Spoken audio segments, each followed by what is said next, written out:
She was left alone with her daughter at the airport, then ended up on a billionaire's jet. The gate agent looked at Fallon with that expression, the one that said she had dealt with scammers and liars all day and had no patience left. "Ma'am, I'm telling you for the third time, there is no reservation under your name. These confirmation numbers don't exist in our system, but they have to." Fallon's voice cracked as her 8-year-old daughter Ivy pressed closer to her side. "We were invited." The letter said everything was arranged. The tickets, the hotel, everything. The agent's eyes softened slightly, but her words remained firm. "I understand you're upset, but I can't create tickets that don't exist. If you'd like to purchase seats on today's flight to Orlando, I can help you with that. Otherwise, I need you to step aside for the other passengers.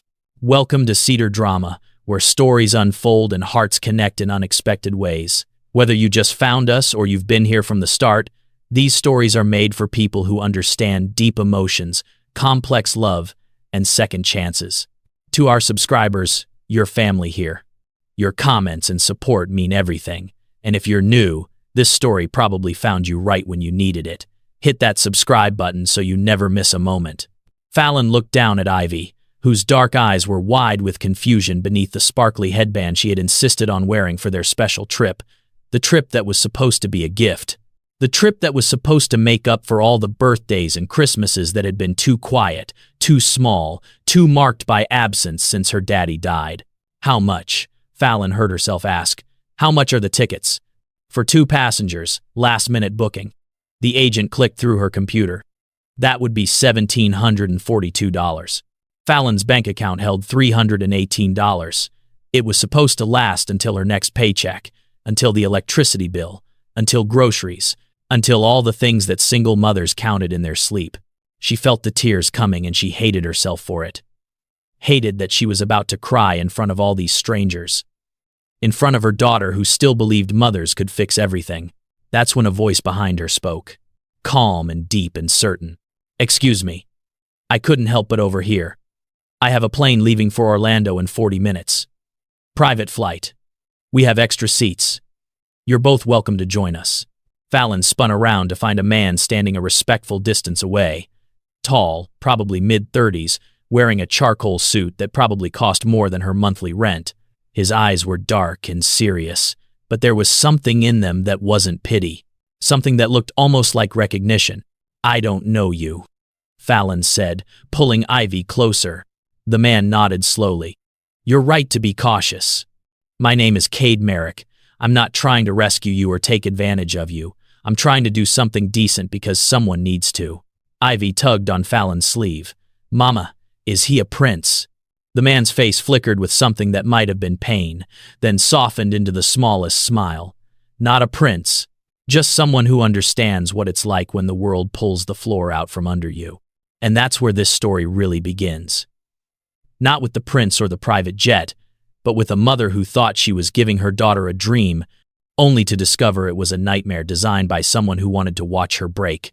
Let me take you back to where it started. 3 days before that airport. 3 days before Fallon Ashcroft learned that cruelty and grace sometimes arrive in the same moment. Fallon stood at the nurse's station of St. Luke's Medical Center, finishing the last of her double-shift charting. Her feet ached in shoes that needed replacing. Her scrubs were faded from too many washes. Her hair was pulled into a bun that had started neat 12 hours ago and now felt like it was held together by hope and bobby pins. Her phone buzzed. A text from her sister Greer. "Don't forget, Ivy's parent-teacher conference tomorrow at 4. Can you make it?" Fallon closed her eyes and mentally shuffled her impossible schedule. She was supposed to work her second job at the call center from 3 to 11.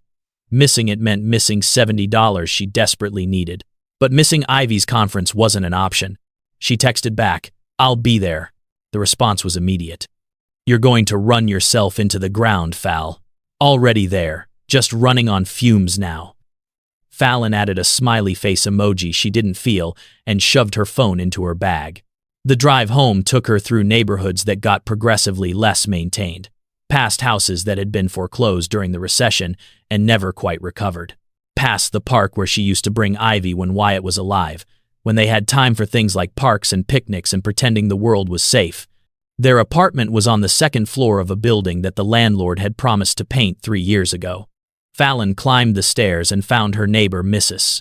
Chen, waiting outside her door with Ivy, who was doing homework at the hallway table they had dragged out. "Mama." Ivy launched herself into Fallon's arms with the force of 8 years of absolute certainty that her mother would catch her. "Hey, baby. How was school?" Fallon buried her face in her daughter's hair, breathing in the strawberry shampoo and childhood and the only pure thing left in her life. "We learned about penguins." Ivy pulled back, eyes shining. "Did you know they mate for life? Like they find one penguin, and that's their penguin forever?" Fallon's heart twisted. "That's beautiful, sweetheart." Mrs. Chen handed Fallon a stack of mail. "She came home in good spirits today. We made cookies, oatmeal, the healthy kind you like." "You're a saint." Fallon meant it. Mrs. Chen watched Ivy after school for a fraction of what childcare should cost and never complained when Fallon was late with payment. Inside their small apartment, Ivy chattered about penguins and her friend Marcus, who could burp the alphabet, and how her teacher said she was the best reader in the class. Fallon made dinner from the carefully planned groceries she bought with coupons and strategy: spaghetti with jarred sauce, carrot sticks, applesauce that was on sale. After dinner, after bath time, after 2 stories and 3 glasses of water and 4 kisses, Ivy finally asked the question she had been holding. "Mama, when is Daddy coming back?" It had been 18 months. 18 months since the construction site accident. 18 months since the hospital. 18 months since Fallon became a widow at 29 and Ivy lost the father who had called her his little lightning bug. Fallon sat on the edge of Ivy's bed, smoothing the donated comforter covered in cartoon butterflies. "Remember how we talked about heaven, baby? That's where Daddy is. He can't come back from there, but he's watching over us. Always. Does he know I got an A on my spelling test? He knows everything. He's so proud of you." Fallon's voice was steady, even though her heart was shattering for the 1,000th time. "And I'm proud of you, too." After Ivy fell asleep, Fallon sat at the kitchen table with the bills spread in front of her like an accusation. Electric, water, rent, medical bills from Wyatt's final weeks that arrived like clockwork to remind her that even death was expensive, credit card minimums that never seemed to shrink the balances. She was making it. Barely. 2 jobs, careful budgeting, saying no to everything that wasn't absolutely necessary. But there was no margin for error, no room for emergency, no space for the kind of childhood she wanted to give Ivy. The mail from today sat unopened. Fallon sorted through it with tired hands. Junk, bill, advertisement, and then an envelope that made her freeze. It was expensive stationery, cream-colored with embossed lettering, addressed to Mrs. Fallon Ashcroft in formal script. Her hands shook as she opened it. "Dear Mrs. Ashcroft." The letter began in printed text that tried to look warm. "We are writing on behalf of Titan Construction Group to inform you of a special program we have established in memory of our fallen workers. Each year, we select one family to receive our remembrance gift, a fully funded vacation package for the employees' surviving family members. This year, we have selected the Ashcroft family." Fallon's breath caught. She kept reading. "We would like to offer you and your daughter Ivy a week-long trip to Orlando, Florida, including round-trip airfare, accommodations at a partner hotel, and passes to local attractions, all expenses paid. This is our small way of honoring Wyatt's service and sacrifice to our company. Please find enclosed your confirmation details and itinerary. The trip is scheduled to depart this Friday at 2:45 p.m. from Denver International Airport." At the bottom was a signature, Margaret Hollis, Director of Human Resources. Fallon read it 3 times. Then she pulled out her laptop and searched for Titan Construction Group's website. The company looked legitimate. Professional site, photos of projects, a page about safety initiatives implemented after Wyatt's accident. She wanted to believe it, wanted it so badly she could taste it. Ivy had never been on a plane, had never been to Disney, had never had the kind of magical childhood experience that other kids took for granted, but something felt off. The timing, the formality, the fact that in 18 months, Titan had never reached out except to send the legally required death benefits. Fallon picked up her phone and called the only person she trusted completely. Her sister Greer answered on the second ring. "This better be good. I'm elbow deep in pottery glaze." Greer was an artist who taught classes at the community college and sold her work at local markets. She made even less money than Fallon, but somehow always seemed rich in the ways that mattered. "I got a letter." Fallon explained the whole thing, her voice uncertain. "Does this sound real to you?" Greer was quiet for a moment. "Did they ask for any money? Credit card information? Anything like that?" "No. Just confirmation details and an itinerary." "Then what do you have to lose by calling the number and verifying?" Fallon looked at the letter again. She had been so focused on the offer she had not noticed there was a phone number listed for questions. "I'll call tomorrow," she said. "From work during my break." "Fall." Greer's voice softened. "I know you're scared to hope for good things. After everything with Wyatt, after how hard it's been. But maybe this is real. Maybe someone actually wants to do something nice for you and Ivy. Or maybe it's too good to be true. Only one way to find out." The next day, Fallon called the number during her lunch break. It rang 4 times before going to a generic voicemail. "You've reached Titan Construction Group. Please leave a message and someone will return your call during business hours." She left her name and number and a brief message about the letter. Then she went to Ivy's parent-teacher conference, where Mrs. Patterson told her that Ivy was thriving academically but seemed sad sometimes, withdrawn, like she's carrying something heavy for such a little person. Fallon knew exactly what Ivy was carrying, the same thing Fallon carried. Grief shaped like a father, absence shaped like a future that would never happen. That night, as Fallon was getting ready for her shift at the call center, her phone rang. Unknown number. "Hello, this is Fallon. Mrs. Ashcroft." The voice was female, professional, slightly rushed. "This is Margaret Hollis returning your call about the Remembrance Gift Program. I apologize for the delay. We've been overwhelmed with our annual safety audit." "Oh, no problem. I just wanted to confirm that the letter I received was legitimate. Absolutely legitimate. We're so pleased to offer this to your family. Wyatt was a valued employee, and his loss was felt throughout our organization." Something about the phrasing felt rehearsed, but Fallon pushed the doubt away. "So the tickets are real, the hotel, everything. Everything is arranged and confirmed. All you need to do is arrive at the airport with identification for yourself and your daughter. The confirmation numbers in your letter will access your boarding passes." Fallon felt tears prick her eyes. "This is incredibly generous. Thank you. It's the least we can do." "Have a wonderful trip, Mrs. Ashcroft." After she hung up, Fallon allowed herself 30 seconds of pure joy. Then she called Greer. "It's real. It's actually real.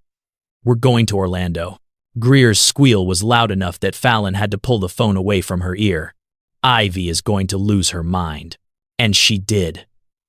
When Fallon told her that night, Ivy literally jumped on her bed screaming with happiness until Mrs. Chen knocked on the wall. The next 3 days were a blur of preparation. Fallon requested the time off from both jobs. She packed their best clothes, which weren't much. She bought a new stuffed animal for Ivy to take on the plane, a small elephant that cost more than she should have spent but was worth it for the look on her daughter's face. She tried not to think about the nagging feeling in her gut, the sense that something about this was off.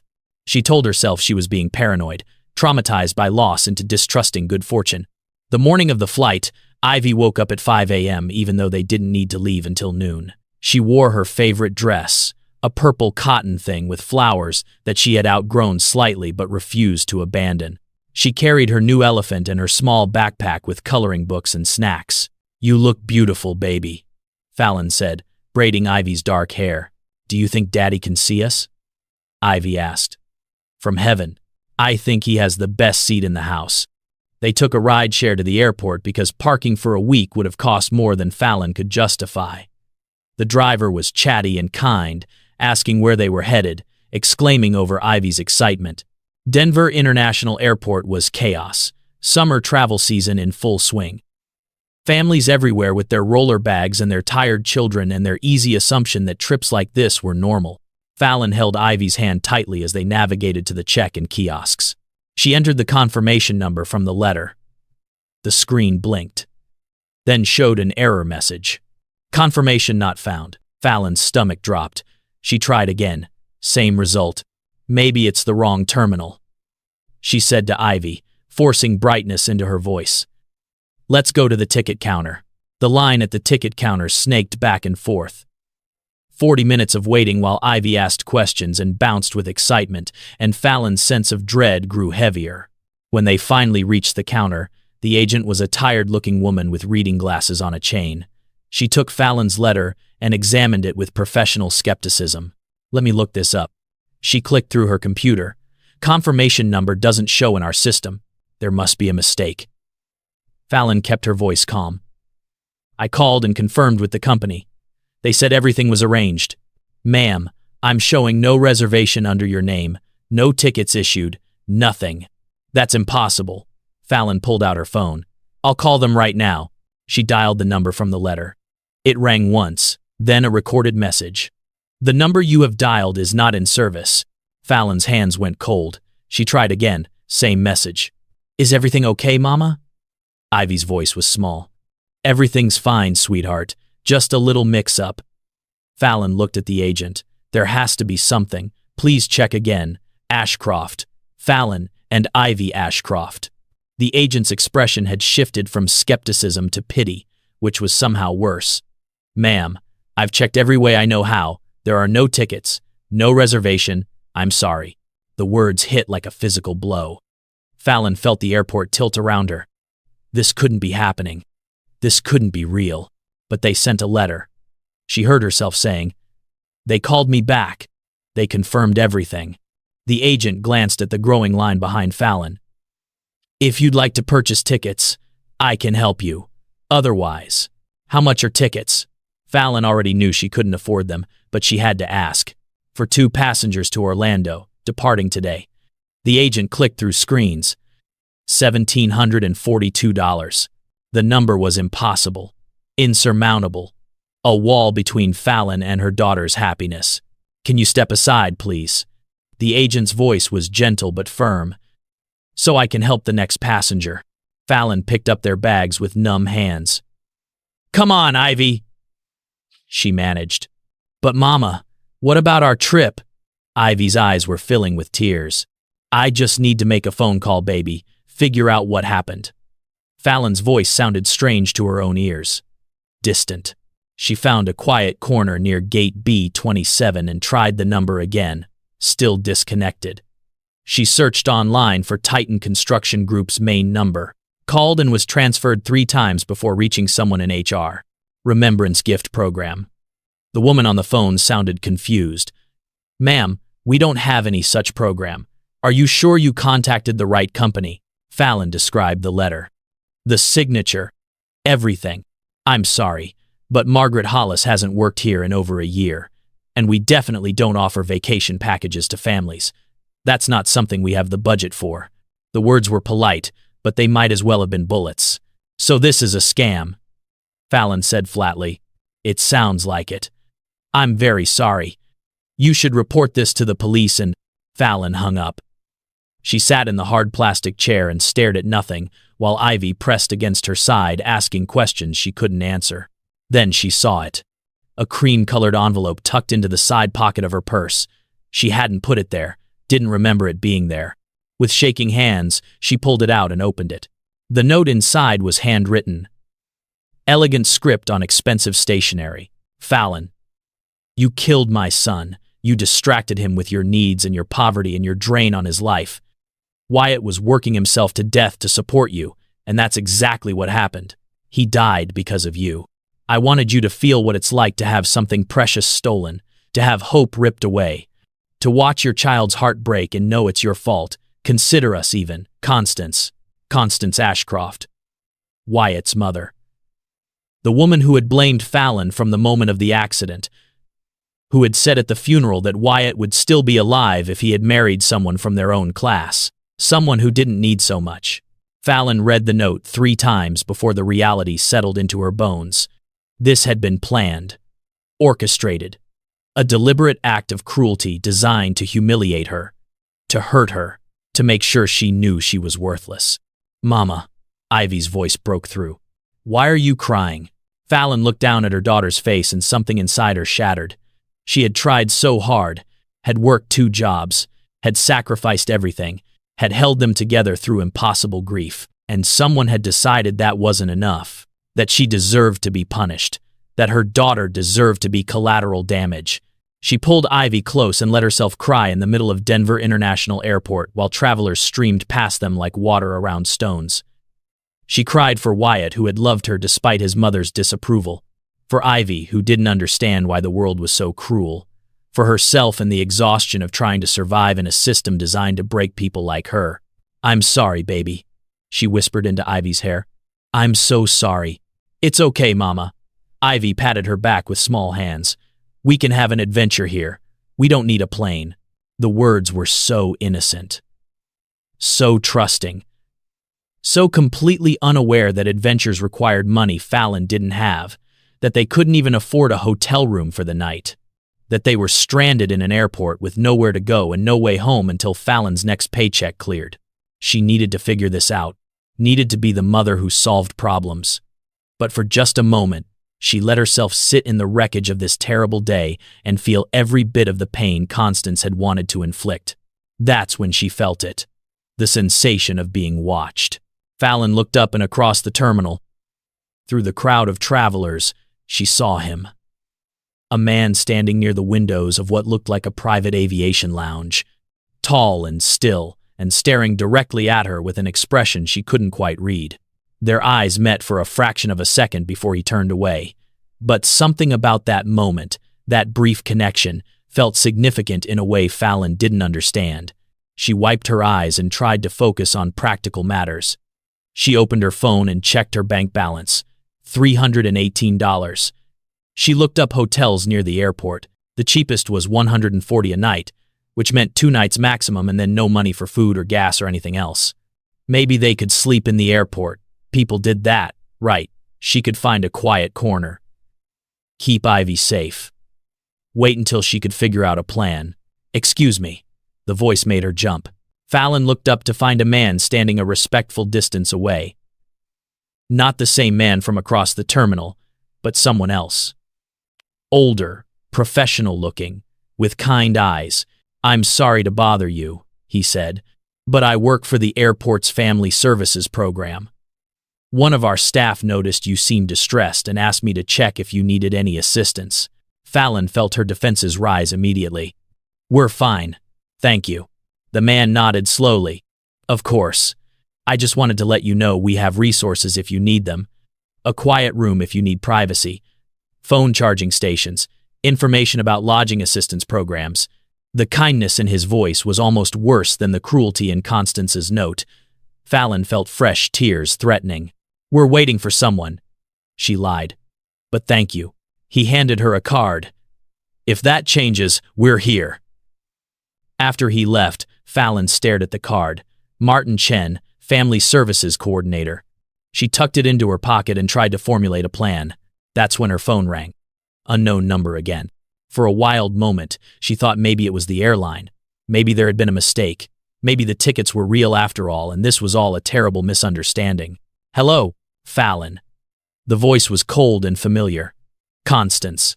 Fallon's grip on the phone tightened. She should hang up, should block the number, should protect herself from whatever fresh poison was coming. But she didn't. "Did you get my note?" Constance asked. Her tone casual, as if they were discussing the weather. "How could you?" Fallon's voice shook. "How could you do this to Ivy? She's your granddaughter. She's a reminder of what I lost. Every time I see her, I see my son throwing his life away for a woman who wasn't worth it." Constance paused. "I wanted you to understand what it feels like, to lose something you can't get back. I already know what that feels like." Fallon's voice rose. "I lost my husband. Ivy lost her father. We've been drowning for 18 months while you blame me for an accident I had no control over. If Wyatt hadn't been working overtime to support your lifestyle, my lifestyle." Fallon laughed, sharp and bitter. "I live in a 1-bedroom apartment and work 2 jobs. Wyatt worked overtime because he wanted to, because he was proud and ambitious and building toward something, not because I forced him. You were a drain on him. I loved him, and he loved me. And nothing you do will change that or bring him back." Fallon felt something hardening in her chest, something that felt like resolve. "You wanted to break me, to watch me fall apart. But I'm still here, Constance. I'm still standing. And I'm going to make sure Ivy knows that kindness matters more than cruelty. That we don't become like the people who hurt us. She hung up before Constance could respond. Her hands were shaking, but her breathing was steady. Mama, who was that? Ivy asked. Nobody important, sweetheart. Fallon smoothed her daughter's hair. Let's go find somewhere quiet to sit and figure out our adventure. They gathered their bags and began walking through the terminal. Fallon had no destination in mind, just movement, just the appearance of purpose, while her mind raced through impossible calculations. That's when she heard the voice that would change everything. Excuse me. I couldn't help but overhear earlier. At the ticket counter. The voice was deep and careful. I don't mean to intrude, but I think I might be able to help. Fallon turned to find the man from across the terminal. The one who had been watching. Up close, he was younger than she initially thought. Mid-30s maybe, wearing an expensive suit, but with tired eyes that held something heavy. I don't need help, Fallon said automatically. The man glanced at Ivy, then back to Fallon. I have a private plane leaving for Orlando in about 40 minutes. There are extra seats. You're both welcome to them. The offer was so absurd that Fallon almost laughed. Are you serious? Completely serious. My name is Cade Merrick. I was in that lounge over there and I saw what happened at the gate. Or at least, I saw enough to know that you're in a difficult situation. Fallon's instinct was to refuse immediately. Stranger danger. Nothing is free. If it seems too good to be true, it is. But she was also a mother who had just watched her daughter's heart break, who was standing in an airport with no money and no options, and a grandmother who wanted to destroy them. Why would you do this? She asked quietly. Cade's expression flickered with something that looked like old pain. Because 3 years ago, I lost everything that mattered to me. And I learned that there are two types of people in this world, the ones who use their power to hurt, and the ones who use it to help. I'm trying very hard to be the second type. Ivy tugged on Fallon's sleeve. Mama, is he a prince? Cade looked down at Ivy, and for just a moment, his carefully controlled expression cracked. Something raw and wounded showed through before he composed himself. Not a prince, he said gently. Just someone who understands what it's like when the world pulls the floor out from under you. And that was when Fallon Ashcroft made the most impulsive decision of her carefully controlled life. She looked at this stranger with his expensive suit and his sad eyes and his impossible offer. She thought about Constance's cruelty, about Ivy's disappointed face, about all the times she had played it safe and where that had gotten her. She thought about Wyatt, who had always said that the right kind of risk was just another word for faith. Okay, she heard herself say. Okay, we'll come with you. Cade's eyebrows rose slightly, as if he hadn't actually expected her to agree. Then he nodded. I promise you, you're safe. My assistant is with the plane. The flight crew is professional. I have identification and references if you want them. And the moment you feel uncomfortable, we turn around. No questions asked. Fallon looked down at Ivy, whose eyes were wide with cautious hope. What do you think, Bug? Should we trust the fancy man? Ivy studied Cade with the serious expression she used when making important decisions. Does your plane have windows? It does. Can I bring Leopold? She held up her stuffed elephant. Leopold is absolutely welcome. Ivy looked at Fallon and nodded solemnly. I think Daddy would say it's okay. The words hit Fallon square in the chest. Because Wyatt would have said that, would have believed in unexpected kindness, would have taken the leap. Then let's do it, Fallon said. Let's have an adventure. As they walked through the terminal following Cade toward the private aviation area, Fallon felt her phone buzz. A text from Constance. I hope you learned your lesson. Fallon looked at the message, then at Ivy skipping ahead holding her elephant, then at Cade who was walking slowly to match their pace. She deleted the text and didn't respond. Because the lesson she was learning had nothing to do with what Constance intended. The lesson was that sometimes grace arrives in the same moment as cruelty, that sometimes strangers show more kindness than family, that sometimes the worst thing that happens to you is the first step towards something better. The private aviation terminal was like stepping into a different world, Quiet and calm with leather chairs and soft lighting, a woman in a professional uniform greeted them at the entrance. "Mr. Merrick, welcome back." She glanced at Fallon and Ivy with polite curiosity but no judgment. "Your flight is ready for boarding whenever you are." "Thank you, Patricia." Cade turned to Fallon. "There's a lounge here if you need anything. Restroom, food, coffee. We have about 20 minutes before we need to board." Ivy was staring around with wide eyes. "This is fancy."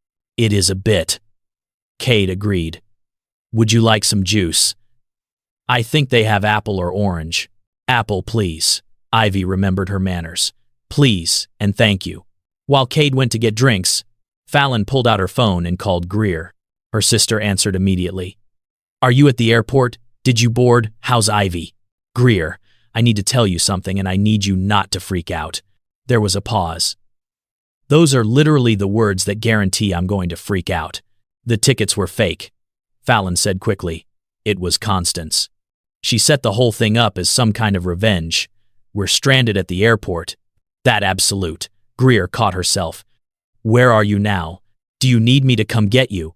"That's the thing. We met someone. A man. He has a private jet and he offered us seats to Orlando." "Fallon, please tell me you did not accept a ride from a strange man with a private jet." "I did. We did. I know how it sounds. It sounds like the beginning of a true crime documentary." Greer's voice rose. "What were you thinking?" "I was thinking that Ivy's heart was broken and we had nowhere to go, and this man seemed genuine." Fallon looked across the lounge where Cade was crouching down to Ivy's level, showing her something on his phone that was making her smile. "His name is Cade Merrick. I'm sending you his information now. If you don't hear from me every hour, call the police." "Fallon, this is insane." "Even for you. My entire life is insane right now. This is just the latest chapter. Promise me you'll be careful. Promise me you'll check in. Promise me you won't." "I promise." Fallon felt tears threatening again. "Greer, I don't know what I'm doing. I just know that staying in that terminal crying felt like letting Constance win, and I'm so tired of losing." Greer's voice softened. "Oh, honey. I know. But there are better ways to fight back than getting on planes with strangers." "Maybe, but this is the way I chose." After they hung up, Fallon did a quick internet search for Cade Merrick. The results were surprisingly extensive. Articles about real estate development, photos from charity events, a Wikipedia page that mentioned his net worth was estimated in the hundreds of millions, nothing that suggested he was dangerous. Everything that suggested he was exactly who he said he was. She also found something else. An article from 3 years ago. Tragic accident claims lives of Seattle woman and daughter. The article was brief but devastating. Cade's wife and 7-year-old daughter had been killed by a drunk driver.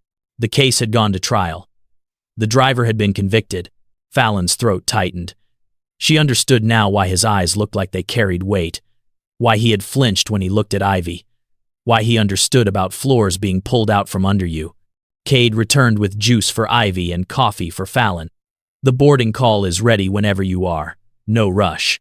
"Can I ask you something?" Fallon said quietly. "Of course.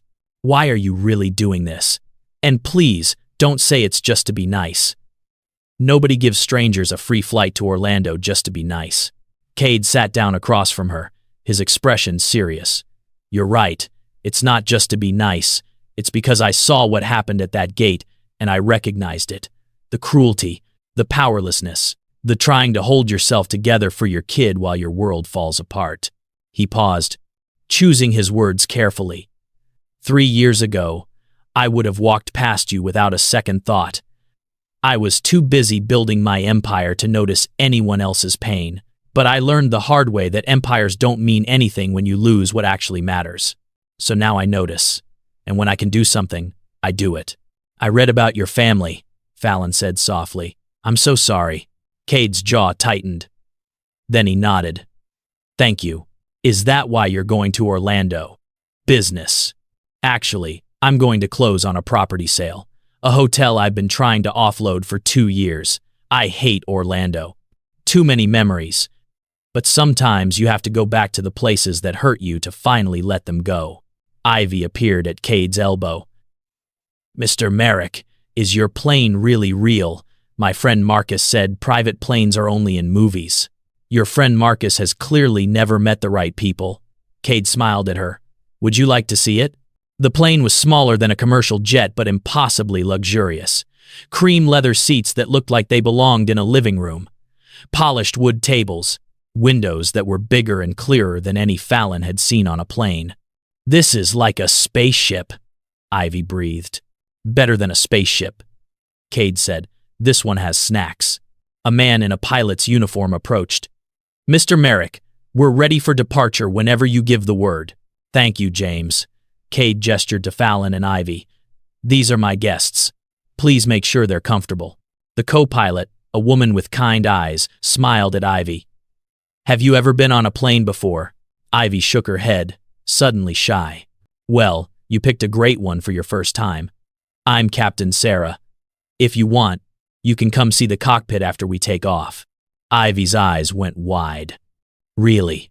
Really? As the plane prepared for takeoff, Fallon found herself in a window seat, with Ivy pressed against her side, both of them watching Denver fall away beneath them. The city where Wyatt had died, where Constance had tried to break them, where their old life had ended in every possible way. As they climbed into the clouds, Ivy whispered, Mama, is this really happening? I think so, baby. Fallon kissed the top of her daughter's head. I think it really is. Across the aisle, Cade sat with his eyes closed, but Fallon could tell he wasn't sleeping. He was holding himself very still, the way people do when they're trying not to fall apart. And Fallon realized that maybe this wasn't about him rescuing her at all. Maybe they were rescuing each other. Two broken people and one hopeful child, flying towards something neither of them could predict. The first hour of the flight passed in relative silence. Ivy was glued to the window, watching clouds and earth alternate below them. Fallon tried to relax into the leather seat, but her mind kept circling back to the impossibility of their situation. She was on a private jet, with a billionaire, flying to Orlando for free. It felt like a fever dream. Cade had his laptop open, working on something that seemed to require intense concentration. Every few minutes, he would type something, frown, then delete it. Finally, he closed the laptop with more force than necessary and looked out his own window. Everything okay? Fallon found herself asking. Cade glanced at her, surprised by the question. Just work. A deal that's more complicated than it should be. The hotel sale. He nodded. I've owned this property for 5 years, built it from the ground up. It was supposed to be our family's vacation spot. Somewhere we could escape to. He stopped abruptly, as if realizing he was sharing too much. But then your family, Fallon said gently. But then there was no family to escape with, so it became this monument to something that didn't exist anymore. I've been trying to sell it for 2 years, but I keep sabotaging my own deals, finding reasons to back out. My therapist says I'm not ready to let go. Are you ready? Cade was quiet for a long moment. I don't know. Maybe that's why I'm going back, to find out. Ivy chose that moment to turn from the window. Mr. Merrick, how high are we? About 35,000 feet. Is that higher than heaven? The question landed like a punch. Cade's expression flickered through several emotions before settling on something tender. I don't think anything is higher than heaven, but we're pretty close. My daddy is in heaven, Ivy said matter-of-factly. He watches us from there. He probably sees us right now in this plane. I bet he does. Cade's voice was rough. And I bet he's really proud of you. Do you have kids, Mr. Merrick? Fallon started to interrupt, to redirect the conversation away from painful territory. But Cade held up a gentle hand. I did, Cade said. I had a daughter. Her name was Sloane. She would have been 10 now. Where is she? She's in heaven too, with my wife. They had an accident 3 years ago. Ivy processed this with the straightforward logic of childhood. Then they're probably friends with my daddy. Heaven isn't that big, right? Cade's eyes filled with tears that he didn't try to hide. I think you're exactly right. I think they're all friends up there. Maybe they're having a tea party, Ivy said. Sloane and my daddy and your wife. That would be nice. Cade had to look away, his shoulders shaking slightly. Fallon felt her own eyes burning. That would be very nice. Cade managed after a moment. Ivy seemed satisfied with this conclusion and returned to her window watching. But Fallon noticed that Cade kept his face turned away for several more minutes, and when he finally looked back, his eyes were red but somehow lighter. "I'm sorry," Fallon said quietly. "She doesn't understand. Don't apologize." Cade's voice was thick but genuine. "That's the most honest conversation I've had about them in 3 years. Everyone else walks on eggshells, afraid to mention them, afraid I'll break. But she just sees it clearly. Heaven isn't that big. They're probably friends." He laughed, a sound caught between grief and joy. "Out of the mouths of babes. She's wise beyond her years. Sometimes I think she's the one taking care of me instead of the other way around. I think that's what kids do. They save us when we don't even know we need saving." The flight attendant appeared with a tray of sandwiches and fresh fruit. Ivy attacked her food with the enthusiasm of a child who had been too excited to eat breakfast. Cade picked at his meal without much interest. Fallon found herself actually hungry for the first time in weeks. "Can I ask you something personal?" Cade said after a while. "I suppose that's fair," Fallon said. "Given that we're currently at 35,000 feet together, what happened back there, at the airport? You don't have to tell me if you don't want to, but if it helps to talk about it." Fallon took a breath and told him everything. Wyatt's death, the financial spiral, Constance's blame and hatred, the fake letter promising hope, the calculated cruelty of it all. Cade listened without interrupting. When she finished, his expression was dark with anger he was trying to contain. "That's one of the cruelest things I've ever heard. To use a child, to weaponize hope like that. She blames me for his death, and maybe she's not completely wrong. If Wyatt hadn't been working so much overtime, if I had been more financially stable, if—" "Stop," Cade's voice was firm. "I've played the if game for 3 years. If I had driven them that night, if we had left 5 minutes earlier or later, if I had insisted they stay home, the if game will destroy you. It almost destroyed me." He leaned forward slightly. "Your husband worked overtime because he wanted to provide for his family. That's not your fault. That's love. The accident was just that, an accident. The only person responsible is the person whose negligence caused it." Fallon felt something crack open in her chest. Some small window of permission to not carry all of this alone. "How did you survive it?" she asked. "The first year, how did you get through?" Cade was quiet. "Honestly, I'm not sure I did get through it. I kept moving, kept working, built more buildings, made more money, stayed so busy I didn't have time to feel anything. Everyone said I was handling it so well, so strong, so resilient." He looked directly at her. "But really, I was just running. And you can only run for so long before you realize you're not going anywhere, just in circles." "Is that when you started therapy?" "That's when my assistant found me passed out in my office at 3 in the morning because I hadn't slept in 4 days. She called my brother. He called a therapist. Between the two of them, they basically staged an intervention." "Did it help?" "The therapy. It kept me alive, which some days was all I could hope for." Fallon understood that completely. Some days, Ivy was the only reason she got out of bed, the only reason she kept going. "Do you have family?" Cade asked. "Besides, your daughter and your clearly terrible mother-in-law. A sister. Greer. She's been my lifeline. And Wyatt's father passed away years ago, so Constance is the only in-law I have. Lucky me. No other children. We wanted more." Fallon felt the familiar ache of that loss too. All the futures that would never happen. "We were going to try for another baby before Wyatt died. Now it's just me and Ivy." "That's enough," Cade said. "You and Ivy are more than enough." The simple validation brought unexpected tears. Fallon wiped them away quickly, not wanting Ivy to see. "Thank you. For this. For all of it. I know I keep saying it, but I don't know how else." "You don't have to thank me," Cade interrupted gently. "If anything, I should thank you." "For what?" "For reminding me that there are still good people in the world. People worth helping." Cade glanced at Ivy. "And for letting me have this conversation about Sloane. Nobody asks about her anymore. Everyone's moved on." "But you haven't," Fallon finished. "I don't want to. Moving on feels like forgetting, and I can't forget her. Moving on doesn't have to mean forgetting. It can mean carrying them with you while still moving forward. Is that what you're doing? Moving forward. Fallon considered the question honestly. I'm trying to. Some days are better than others. Today was supposed to be a good day, a hopeful day. And then it turned into the worst day, and then maybe into something else. Maybe. Fallon looked around the plane. This is definitely something else.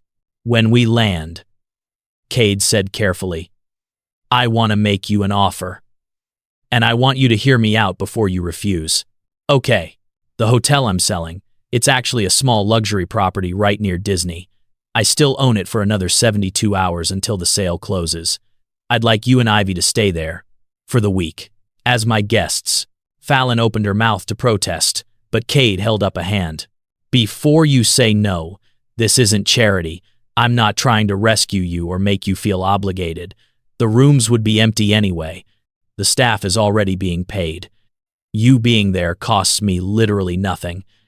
And, he paused, I think it would do me good to see that place being used for joy instead of just sitting there as a monument to what I lost. I can't accept that, Fallon said. It's too much. Why is it too much? Cade challenged. Because you're not used to people helping you. Because you've been taught that needing help means you're weak. Because that monster of a mother-in-law has convinced you that you don't deserve good things. The accuracy of his words stole Fallon's breath. I'm guessing you work multiple jobs, Cade continued. I'm guessing you sacrifice everything for Ivy. I'm guessing you're exhausted and broke and barely holding it together. Am I wrong? Fallon couldn't answer. The truth was too raw. So let me help. Not because you need rescuing. Not because I pity you. But because I have resources I don't know what to do with. Because that hotel is going to sit empty anyway. Because your daughter deserves to have the trip she was promised. And because maybe. He stopped, his voice catching. Maybe seeing a little girl be happy at the place I built for my own daughter would help me let it go. When he put it like that, refusing felt selfish. 1 week, Fallon said finally. And Cade, if this is some kind of... It's not. I promise you. No strings, no expectations. Just a hotel room and some Disney tickets, and a chance for Ivy to have the adventure she should have had in the first place. Ivy appeared between them suddenly, her stuffed elephant tucked under her arm. Mama, Captain Sarah says we're going to land soon. Are we really going to Orlando? We really are, baby. And we're going to Disney. Fallon looked at Cade, who nodded encouragingly. We really are, Fallon confirmed. Ivy's squeal was so loud that the flight attendant jumped. Then she launched herself at Cade in a hug that clearly startled him. Thank you, Mr. Fancy Prince, Ivy said into his expensive suit jacket. Cade's arms came up slowly to return the hug. His eyes closed, and for just a moment, Fallon saw what he must have looked like 3 years ago, holding his own daughter. You're welcome, Ivy, he said quietly. As the plane began its descent into Orlando, Fallon felt like she was descending into a completely different life. This morning, she had been a broke widow being publicly humiliated by her dead husband's mother. Tonight, she was landing in Florida on a private jet, about to stay in a luxury hotel, about to give her daughter the experience that had been weaponized against them. The transformation felt impossible. Surreal. Like any moment, she would wake up in her one-bedroom apartment and discover this had all been a grief-induced dream. But Ivy's hand in hers was real. The plane beneath them was real. And Cade Merrick, with his sad eyes and unexpected generosity, was very, very real. Whatever happened next, Fallon thought, at least they had this moment. This evidence that sometimes, in the wreckage of our worst days, grace arrives wearing an expensive suit and offering us a second chance. The plane touched down so smoothly Fallon barely felt it. Through the window, she could see palm trees and Florida sunshine and the beginning of something she couldn't quite name. Ivy pressed her nose to the glass. We're here, Mama. We're really here. We really are, Fallon said. And she meant it in more ways than one. They had arrived. Not just in Orlando, but in a new version of their story, one where cruelty didn't have the final word, one where strangers became saviors, one where the worst thing that happened opened the door to something better. Fallon still didn't know if she believed in happy endings, But as they prepared to step off the plane into the Florida heat, she thought maybe she could start believing in better beginnings. And sometimes, that was enough. The Orlando heat hit them like a wall the moment they stepped off the plane. It was the kind of heat that felt alive, wrapping around you with humidity and the scent of flowers Fallon couldn't name, so different from Denver's dry summer air. A black SUV was waiting on the tarmac, and a driver in a crisp white shirt opened the door for them. Ivy climbed in with wide eyes, running her hands over the leather seats like they might disappear if she didn't memorize the feeling. The drive to the hotel took 20 minutes through streets lined with palm trees and tourist traffic. Cade sat in the front passenger seat, occasionally pointing out landmarks to Ivy. That's where the convention center is. That fountain lights up at night. If you look to the left, you can see the top of Cinderella's castle. Ivy craned her neck to see, pressing her face against the window. I see it, Mama. I see the castle. Fallon's throat tightened. This morning Ivy had been crushed, devastated, and now she was seeing magic kingdoms and riding in luxury vehicles and experiencing a version of childhood that Fallon had never been able to provide. The guilt threatened to swallow her. She didn't deserve this, hadn't earned it, was accepting handouts from a stranger who owed her nothing. But then she looked at Ivy's face, radiant with pure joy, and thought maybe this wasn't about what she deserved. Maybe it was about what her daughter needed. And what Ivy needed was to believe that good things could still happen, that the world held more kindness than cruelty, that hope wasn't always a weapon. The hotel appeared suddenly, set back from the road behind manicured gardens and a circular fountain. It was smaller than the massive resort complexes they had passed, but infinitely more elegant. Mediterranean-style architecture with cream-colored walls and terracotta roof tiles, wrought iron balconies overflowing with flowers. A sign in elegant script read, "The Mariposa." "This is yours," Fallon said to Cade. "Was mine. Will be someone else's in 72 hours. Cade's expression was complicated as he looked at the building. "I broke ground on this 6 years ago. It was supposed to be finished in time for Sloane's 8th birthday. We were going to have a huge party here, invite all her friends, make it magical." His voice dropped. "She died 3 months before the opening." Cade. Fallon didn't know what to say. "It's okay." He turned to look at her. "Or it's not okay, but it's the truth. And I'm learning that speaking the truth out loud makes it hurt a little less." The lobby was stunning. All white marble and hanging plants and floor-to-ceiling windows that let in cascades of natural light. A woman behind the front desk looked up, and her face transformed with recognition. "Mr. Merrick, we weren't expecting you. Last-minute trip, Martina." Cade approached the desk with easy familiarity. "These are my guests, Fallon and Ivy Ashcroft. I'd like to give them the butterfly suite for the week. Everything complimentary, charged to my personal account." Martina's professionalism never wavered, but her eyes widened slightly. "The butterfly suite. Of course," she began typing rapidly. "We'll have it ready within the hour. In the meantime, would your guests like refreshments in the lounge?" "Actually," Cade looked at Fallon. "Are you hungry? We could have an early dinner while they prepare the room." Ivy tugged on Fallon's hand. "Mama, I'm starving." "Then dinner it is." The hotel restaurant was airy and beautiful, with tables overlooking a courtyard garden where butterflies actually floated among the flowers. Ivy was enchanted, counting the different colors she could spot while they waited for food. "There are at least 10 different kinds," she announced. "Maybe more." "The mariposa means butterfly in Spanish," Cade said. "My wife was a lepidopterist, someone who studies butterflies. She always said they were proof that transformation was possible, that something small and ordinary could become something extraordinary." "That's beautiful," Fallon said. She was beautiful. Cade pulled out his phone and showed them a photo, a woman with dark hair and a bright smile, holding a little girl with the same smile. Both of them laughing at something beyond the camera's view. "That's Sloane," Ivy said, leaning close to see. "She looks nice." She was very nice. Cade's voice was steady but tender. "And funny. She told terrible jokes that she thought were hilarious. She was obsessed with unicorns and insisted that vegetables were a conspiracy. She made me read the same bedtime story every single night for 2 years straight." "What story?" Ivy asked. The Velveteen Rabbit. I know that one. Ivy's face lit up. It's about how love makes you real. Cade's eyes filled with tears he didn't try to hide. Yes, that's exactly what it's about. Their food arrived. Fresh fish and vegetables that Ivy picked at while devouring her French fries. Cade ordered them dessert without asking. A chocolate cake so rich and perfect that Ivy declared it the best thing she had ever eaten. Better than Mama's cookies, Fallon teased. Ivy looked torn. Different good, not better good. Special occasion good. Diplomatic answer, Cade smiled. After dinner, Martina informed them the suite was ready. They took an elevator to the third floor and walked down a hallway decorated with framed photographs of butterflies in various stages of transformation. Cade unlocked the door and stepped aside to let them enter first.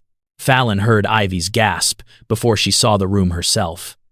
The suite was enormous. 2 bedrooms connected by a central living area with French doors that opened onto a balcony overlooking the gardens. Everything was decorated in soft creams and blues with touches of gold. Fresh flowers on every surface. A basket of welcome gifts on the coffee table. But it was the master bedroom that made Fallon's heart stop. The walls were painted with a mural of butterflies in flight. Dozens of them in every color, so lifelike they seemed to move in the light. And in the corner, built into a alcove, was a reading nook with cushions and a small bookshelf filled with children's books. Sloane's room, Fallon said quietly. Cade nodded. I had them paint this for her. She never got to sleep in it. Ivy was already climbing into the reading nook, pulling out books with reverent hands. Mama, look! The Velveteen Rabbit. Cade's breath caught. Can I read it? Ivy asked him. Would that be okay? I think. Cade had to stop and compose himself. I think that would make Sloane very happy. Fallon found Cade on the balcony 20 minutes later. Ivy was absorbed in her book, curled in the reading nook like she had been made for that exact space. Are you okay? Fallon asked. I don't know. Cade's hands gripped the balcony railing. I built this room for my daughter. I've avoided coming here because it hurt too much to see it empty. But watching Ivy in there, it doesn't hurt the way I expected. What does it feel like? Like, maybe I built it for the wrong reason. I thought I was building a memorial. But maybe I was building something that was supposed to bring joy to a child, any child. And now it is. Fallon stood beside him, looking out at the gardens where butterflies danced in the evening light. You're a good man, Cade Merrick. I'm trying to be. I spent 3 years being angry and isolated and convinced that nothing mattered anymore. But today, helping you and Ivy, it's the first time I felt like myself since they died. Maybe that's what healing looks like. Not forgetting, not moving on. Just finding ways to carry love forward. Cade looked at her. Is that what you're doing? Carrying Wyatt forward. Every day. Every time I'm patient with Ivy when I want to scream. Every time I get up and go to work when I want to stay in bed. Every time I choose to believe the world has more good than bad in it. That's me carrying him forward. He would be proud of you. I hope so. Fallon felt tears coming again. I really hope so. They stood in comfortable silence until Ivy appeared in the doorway. Mama, there's a bathtub big enough for swimming. Can I take a bath? Of course, baby. Mr. Cade, will you still be here tomorrow? Cade glanced at Fallon, who nodded slightly. I'll be here. Good. Because I want to show you my favorite rides at Disney. If you want to come with us. The offer was so casual, so innocent, so completely unaware of what it meant. Cade looked like he had been struck. I would, he managed. I would really like that. After Ivy went to explore the bathroom, Fallon touched Cade's arm. You don't have to. I know this is already more than I want to, Cade said firmly. I haven't been to a theme park since before they died. I've been avoiding anything that reminded me of family time. But maybe that's exactly why I should go. Maybe avoiding joy doesn't honor them. Maybe finding it again does. Then we'll go together, all 3 of us. That night, after Ivy fell asleep in the butterfly room clutching Leopold, Fallon stood on the balcony and called Greer. Please tell me you're alive, Greer answered. I'm alive. We're in Orlando. We're safe. And Greer, you won't believe what happened. She told her sister everything. The plane, the hotel, Cade's story, all of it. Greer was quiet for a long moment. Okay, so he's either the kindest human on earth, or this is an elaborate scheme and you're going to end up on Dateline. He's kind, Fallon said with certainty, broken and grieving and trying to figure out how to be human again, but kind, and you're sure you're safe. I'm sure. I can't explain it, but I trust him. And Ivy adores him. You know how she is. She has good instincts about people. She thought the mailman was a wizard. He had a very wizardly beard. Fallon smiled. But seriously, I feel safe. More than safe. I feel like maybe the universe is trying to tell me something. What's that? That Constance's cruelty doesn't get the final word. That hitting rock bottom was actually the foundation for something better. That maybe, just maybe, there are still good people in the world. Greer's voice softened. I'm glad you're okay. And Fall, I'm glad you took the risk, even if it scared me. You've been playing it so safe for so long. Maybe this is exactly what you needed. Maybe it is. After they hung up, Fallon checked on Ivy one more time. Her daughter was sprawled across the bed, her mouth slightly open, one arm wrapped around Leopold. She looked peaceful, content, like a child who believed the world was good. Fallon kissed her forehead and whispered, Your daddy would love this. He would love seeing you this happy. Then she went to her own room, climbed into the softest bed she had ever felt, and slept without nightmares for the first time in 18 months. The next morning, Ivy woke her at 6 a.m. by jumping on the bed. Mama, Mama, Mama, we're going to Disney. Today. Right now. Get up. Fallon groaned but smiled. Let me have coffee first, Bug. Then we'll go. They met Cade in the lobby at 8. He was wearing jeans and a polo shirt, looking more relaxed than he had in his suit. He had baseball caps for all of them. Sun protection, he explained, and a disguise so I don't get recognized. Are you famous? Ivy asked. More like recognizable. I'd rather just be a regular person today. You're not regular, Ivy said seriously. You're special. But you can pretend. The drive to Magic Kingdom was filled with Ivy's chatter.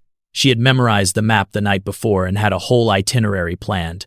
They would start with the castle, then Space Mountain, then the teacups, then lunch, then more rides, then the parade, then fireworks. That's a very thorough plan, Cade said. I'm a good planner, Ivy announced. Just like my mama. The park was already crowded when they arrived.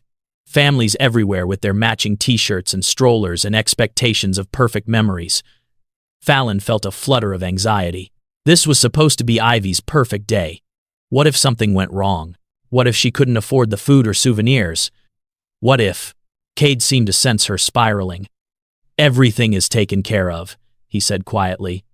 Just enjoy the day. Let Ivy be happy. Let yourself be happy. Easier said than done. I know. But try anyway. Watching Ivy experience Disney for the first time was like watching pure joy take physical form. She gasped at the castle, screamed with delight on Space Mountain, spun in the teacups until she was dizzy and laughing, hugged every character she met with unself-conscious enthusiasm. And Cade. Cade transformed throughout the day. The heaviness in his eyes lightened. His smile came easier. He bought Ivy mouse ears without being asked. He carried her on his shoulders during the parade. He knew exactly which treats to order and which rides had the shortest lines. You've done this before, Fallon observed as they waited for the haunted mansion. Many times. Cade's expression was bittersweet. Sloane loved this place. We came at least twice a year. She always wanted to stay until the fireworks, even when she could barely keep her eyes open. What was her favorite ride? Peter Pan. Every single time. She said if she could fly, she would never come down. Ivy chose that moment to run back to them from examining a decorative garden. Mr. Cade, can we go on Peter Pan next? Cade's eyes filled with tears, but he was smiling. Absolutely. That's exactly where we should go next. In line for Peter Pan, a little girl about Ivy's age stared at Cade with recognition in her eyes. Her mother's eyes widened and she leaned close to whisper something. Cade tensed, and Fallon saw him preparing to retreat into himself. But then the little girl approached shyly. Excuse me. Are you Mr. Merrick? The one who built the children's hospital wing. Cade looked surprised. I helped fund it, yes. My brother had cancer. He got better because of that hospital. Mommy said you're a hero. I'm not a hero, Cade said gently. But I'm glad your brother is okay. After they walked away, Fallon raised an eyebrow. Children's hospital wing. Cade shrugged. I had money I didn't know what to do with. It seemed better than buying another house I'd never use. You're full of surprises. Not really.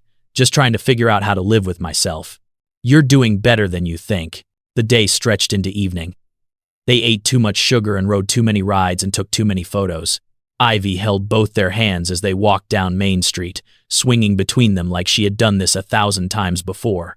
This is the best day ever, she announced. Even better than my birthday. Even better than Christmas. The best day of my whole life. Fallon caught Cade's eye over Ivy's head and saw her own emotion reflected back. Joy and heartbreak tangled together. This moment was perfect and temporary and would never come again in exactly this way. As the sun set and the fireworks began, Ivy sat on Cade's shoulders with her hands in his hair, gasping at every burst of color. Fallon stood beside them, feeling like her heart might burst from the fullness of it all. Mr. Cade, Ivy said during a quiet moment between fireworks. Do you think Sloane and my daddy can see the fireworks from heaven? I think they have the best view in the universe. Cade's voice was thick with emotion. And I think they're really happy we're here together. Me too, Ivy said contentedly. I think this is what families are supposed to do. Have fun together. The word families hit Fallon like a physical blow. Because that's what they looked like to everyone around them. A family. Mother. Father. Daughter. Complete and normal and whole, but they weren't a family. They were three broken people borrowing each other's light for a little while. This wasn't real, couldn't last. In a few days, Cade would sell his hotel and go back to Seattle. She and Ivy would go back to Denver and their small apartment and their real life. This was just an interlude. A beautiful, impossible interlude. Are you okay? Cade asked quietly as they walked back to the car, Ivy asleep in his arms. Just thinking about what happens when this ends. Does it have to end? The question hung in the air between them. Fallon didn't know how to answer it.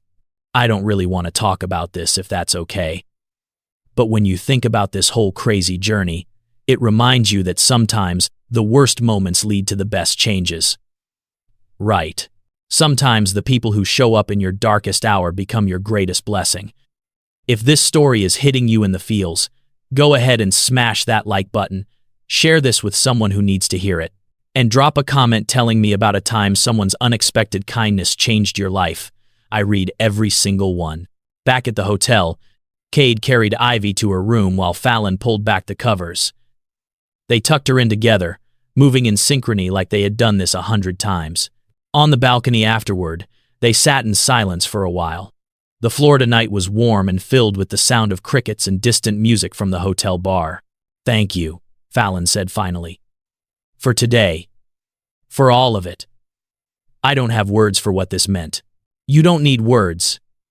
Cade was looking out at the gardens. Fallon, I need to tell you something. She turned to face him, suddenly nervous. This week. Being with you and Ivy. It's changed something for me. I came to Orlando to sell this hotel and close a chapter of my life, to finally let go of the past and move forward. But now I'm not sure what moving forward is supposed to look like. What do you mean?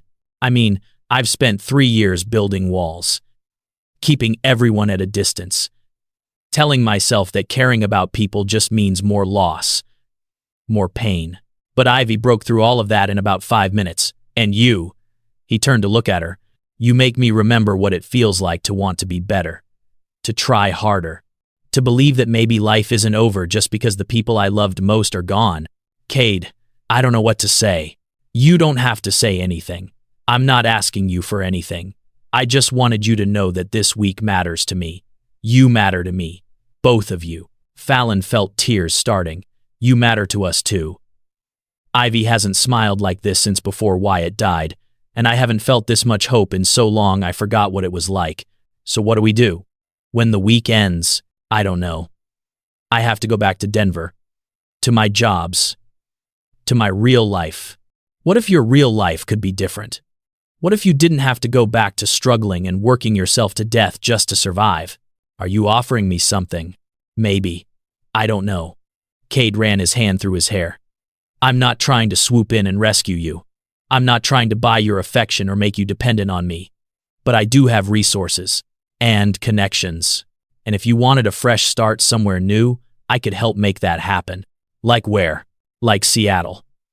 I run a foundation that focuses on family services, supporting single parents, helping families in crisis. We're always looking for people who understand the struggle firsthand. People like you. Fallon stared at him. Are you offering me a job? I'm offering you an opportunity, a real position with a real salary, not charity, not a handout, a chance to use your nursing background and your lived experience to help other families going through what you've been through. I don't know what to say. Say you'll think about it. Say you'll consider that maybe this week isn't just a random accident. Maybe it's the beginning of something better. Fallon looked out at the butterfly gardens, thinking about transformation. About caterpillars becoming something extraordinary. I'll think about it, she said finally. That's all I ask. The next few days passed in a blur of joy. They returned to Disney. They went to the beach where Ivy discovered her love of waves and her fear of seaweed. They ate at restaurants where Kate insisted on ordering everything so Ivy could try new foods. They spent quiet evenings in the hotel where Cade read to Ivy from the books in Sloane's reading nook, while Fallon watched and felt her heart expanding in ways that terrified her. On the fourth night, Fallon's phone rang. Constance. She almost didn't answer, but something told her she needed to have this conversation. Constance. Her voice was steady. I heard you're in Orlando. Constance's tone was venomous, living it up on some man's dime. How quickly you've moved on from my son. I'm giving Ivy the trip you tried to take from her. Fallon kept her voice calm. The trip you used as a weapon to hurt a child. I wanted you to understand what you took from me. I didn't take anything from you. Wyatt died in an accident.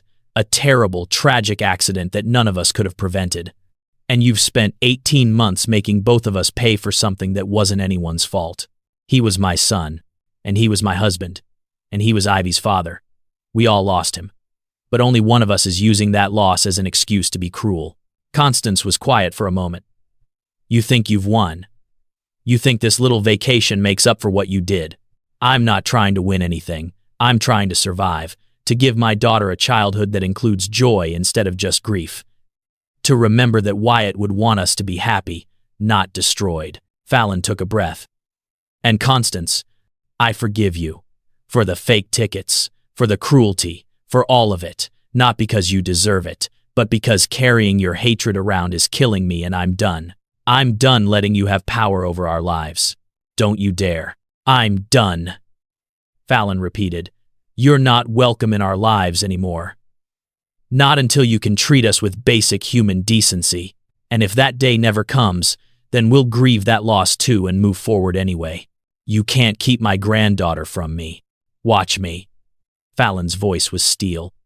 Because the grandmother Ivy deserves would never try to break her mother's heart. Would never use a child as a pawn in some twisted revenge plot. You did this to yourself, Constance. And I hope someday you realize that. She hung up before Constance could respond. Her hands were shaking, but her heart felt lighter than it had in months. Kate appeared in the doorway. I heard raised voices. Are you okay? I'm better than okay. I just set a boundary with the person who's been terrorizing me for 18 months, and it felt amazing. Good for you. Cade smiled. That takes real courage. I learned from the best. Watching you face your grief. Watching you choose to engage with life again instead of hiding. It reminded me that I'm stronger than I think I am. We're all stronger than we think we are. Sometimes we just need someone to reflect that back to us. On their last night in Orlando, Kate arranged for a private dinner in the hotel gardens. String lights hung between trees. A table set with white linens and flowers. Food that tasted like art. Ivy wore her favorite dress and the mouse ears Kate had bought her. She chattered throughout dinner about everything she wanted to tell her friends when she got home. About how she flew on a plane and met a prince and saw real magic. After she fell asleep in her chair, exhausted from the week, Cade carried her upstairs while Fallon followed. They tucked her in together one last time. On the balcony, Fallon finally said what she had been holding all week. I don't want this to end. It doesn't have to. Cade took her hand. Come to Seattle, both of you. Take the job. Give yourself a chance at something different. What if it doesn't work? What if I uproot our whole life and it falls apart? What if it doesn't? What if it's exactly what you need? What if playing it safe is actually the riskiest thing you can do? Fallon looked at their joined hands. This isn't about the job, is it? This is about us. Cade met her eyes. I haven't felt this alive in 3 years. Being with you and Ivy has reminded me what I'm living for. And I know it's fast. I know it's crazy. I know we barely know each other. But Fallon, I also know that life is short and grief is long, and when you find something that feels right, you don't let it go because the timing isn't perfect. I'm scared. Me too. But I'm more scared of losing this. Of going back to my empty life and wondering what could have been. What about Ivy? This isn't just about me. I have to think about what's best for her. Ivy adores me. And I adore her. Not as a replacement for Sloane. Never that. But as herself. As this incredible little human who makes terrible jokes and has strong opinions about vegetables and believes in magic. Cade squeezed her hand. I'm not asking you to marry me tomorrow. I'm asking you to take a chance. Move to Seattle. Take the job. Let us see where this goes without the pressure of distance and logistics. Let us be in each other's lives and figure it out as we go. Fallon felt tears streaming down her face. Okay. We'll come to Seattle. We'll try. But Cade, if this doesn't work, if we get there and it's not right, you have to promise me you'll be honest. That you won't let obligation keep you tied to us. I promise. And you have to promise me the same thing. That you're doing this because you want to. Not because you need to. Not because you feel like you owe me. I promise. They sat in silence for a while, holding hands and watching butterflies dance in the garden lights. I called the buyers, Cade said eventually. Told them the deal is off. You're not selling. I'm not selling. This place was built for joy, for families, for love. Letting it go felt wrong, so I'm keeping it, turning it into something that honors Sloane. Maybe a retreat for families dealing with grief. Maybe a place where people can come to heal. That's beautiful. She would have liked that. She always wanted to help people. Even when she was little. Always bringing home injured butterflies and trying to fix them. Sounds like someone else I know. Cade smiled. Maybe that's why this feels right. Because we're all just injured butterflies trying to fix each other. The flight back to Denver was bittersweet. Ivy chattered the whole way about everything they had done. Cade sat across from Fallon, occasionally catching her eye and smiling in a way that made her stomach flip. When they landed, reality crashed back in. The Denver airport, where this had all started. The city where her old life waited. The apartment and the bills and the routine of survival. But it didn't feel the same. Fallon felt different, stronger, more certain of her worth. Greer was waiting at arrivals, and Ivy launched herself into her aunt's arms with stories tumbling out faster than she could speak. So this is the famous Cade Merrick, Greer said, extending her hand. I've heard a lot about you. All good, I hope. Mostly good. Some terrifying. But my sister seems happy, so I'll reserve judgment. Fair enough, Cade smiled. In the parking garage, as Greer loaded luggage into her car and Ivy ran ahead to press the elevator button, Cade pulled Fallon aside. I'm flying back to Seattle tonight, but I'll call you tomorrow. We'll start making plans, logistics, moving arrangements. All of it. Okay. Fallon felt suddenly shy. And Fallon, this is real. This isn't just a vacation romance or a moment of insanity. I meant everything I said. So did I. He kissed her forehead, gentle and brief. See you soon.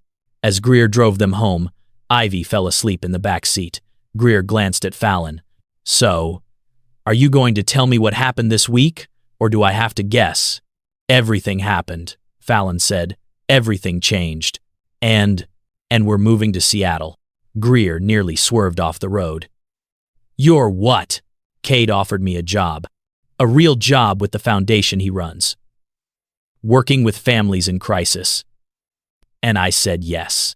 Fall, that's huge. That's terrifying. I know. But Greer, I can't go back to how things were. I can't keep drowning just to stay afloat. And maybe this is crazy. Maybe it won't work, but maybe it will. And I think I owe it to myself and to Ivy to find out. I'm going to miss you so much. I'm going to miss you too. But Seattle isn't that far, and you can visit. Often. You really like him. This isn't just about the job. I really like him, Fallon admitted, and that terrifies me more than anything. Because what if I'm wrong?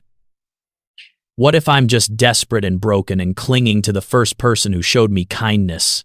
Or what if you're healing? What if you're allowing yourself to believe in good things again? When did you get so wise? I've always been wise. You just never listened to me. The apartment felt smaller than Fallon remembered, shabbier, like she was seeing it through new eyes. But it was still home, still the place where she and Ivy had survived the worst of their grief. Over the next 2 weeks, Fallon gave notice at both her jobs. Her managers were sorry to see her go, but understood. She started packing up their life, deciding what to keep and what to leave behind. Constance called twice. Fallon didn't answer. On the third call, she finally picked up. I'm moving, Fallon said without preamble, to Seattle. If you want to be part of Ivy's life, you'll need to learn how to be kind, how to treat me with respect, how to remember that your son loved me and would be horrified by how you've treated us.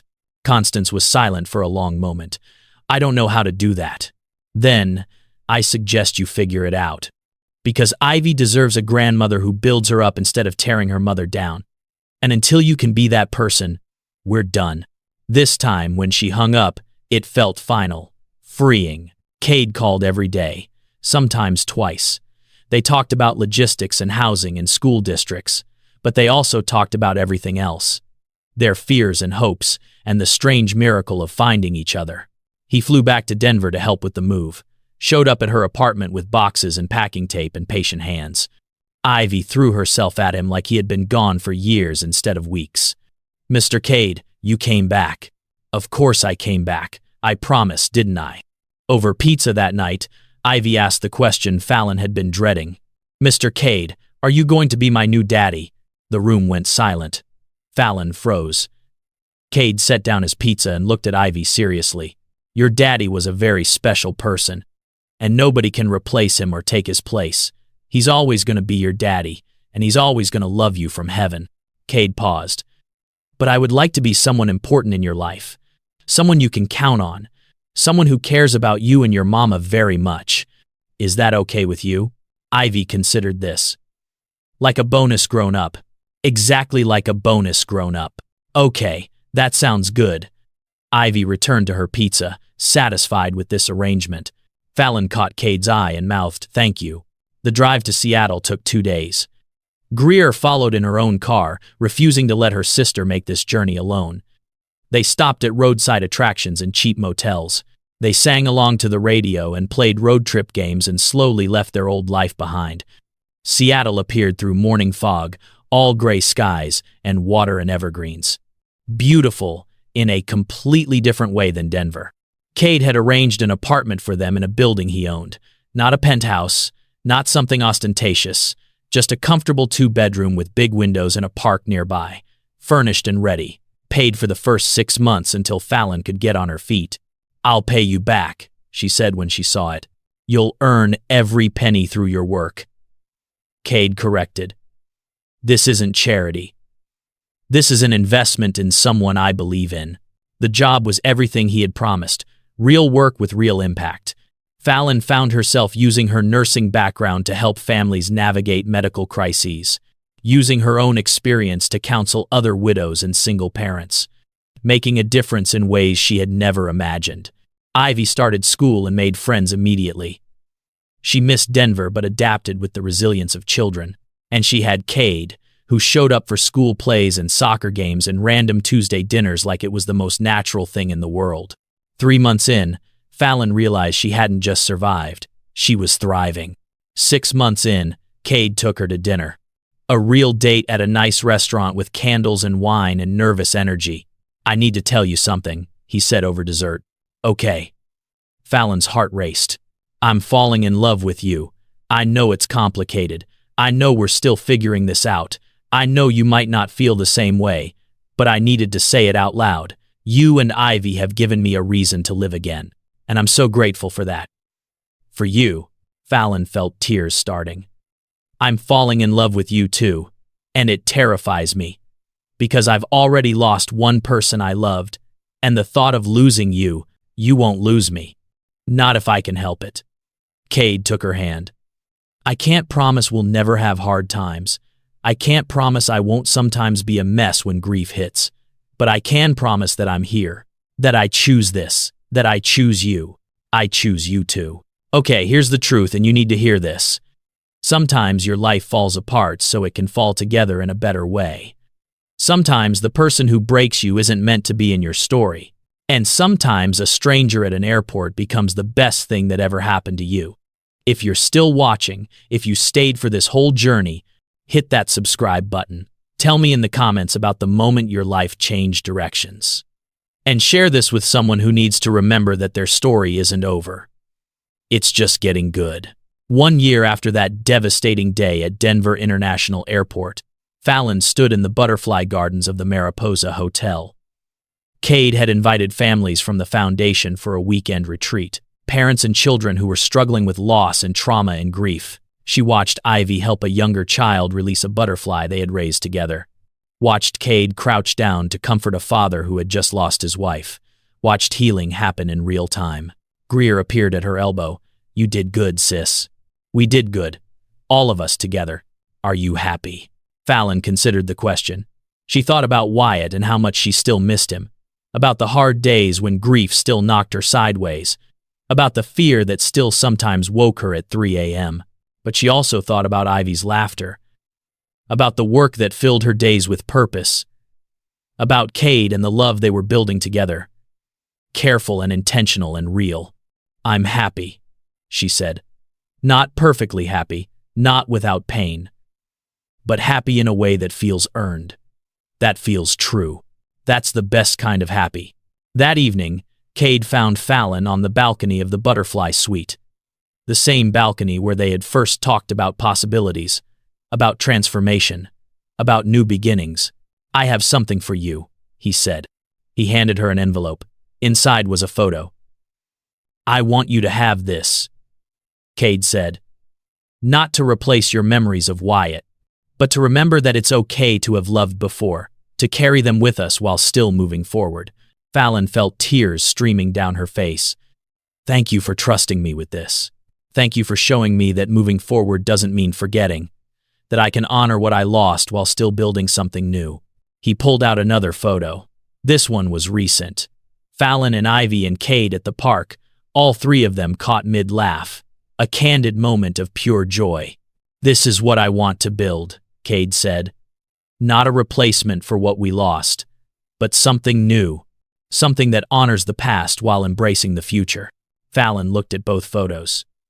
Two families, two versions of love, both real, both valid, both part of the story. I want that too. So, where do we go from here? Forward, together, one day at a time. Cade kissed her then, gentle and certain. And Fallon kissed him back, tasting hope and possibility and the strange miracle of second chances. In the butterfly garden below, Ivy released another butterfly into the Florida evening. It spiraled upward, catching the last light of day, transforming from something small and ordinary into something extraordinary. And Fallon thought about all the ways we are transformed.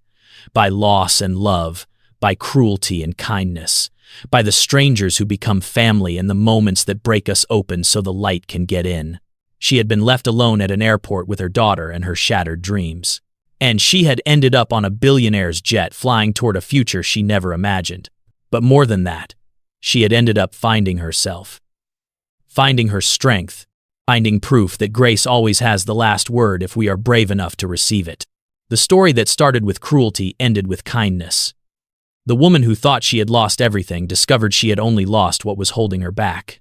And the little girl who had her heart broken learned that it could heal, that it could open, that it could make room for new love without forgetting the old. Sometimes the worst day of your life is the doorway to your best life. Sometimes being abandoned is the first step toward being found. Sometimes the floor has to fall out from under you so you can learn to fly.